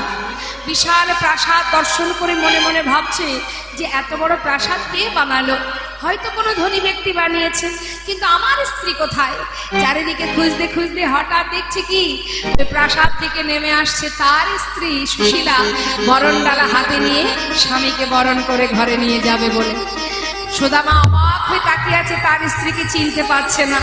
সুশীলা বলছে, স্বামী, তুমি কিছু না চাইলে কি হবে? তুমি চলে যাবার পর তোমার বন্ধু তোমার সমস্ত দুঃখ দূরীভূত করে তোমাকে মহা সুখে সুখী করেছে। এসো স্বামী, ভেতরে এসো। স্বামীকে নিয়ে ঘরের ভেতরে প্রবেশ করে দুজনে মিলে গোবিন্দ সেবায় রত হলেন। আমাদের লীলাকে এবার আমরা বিশ্রাম রাখবো।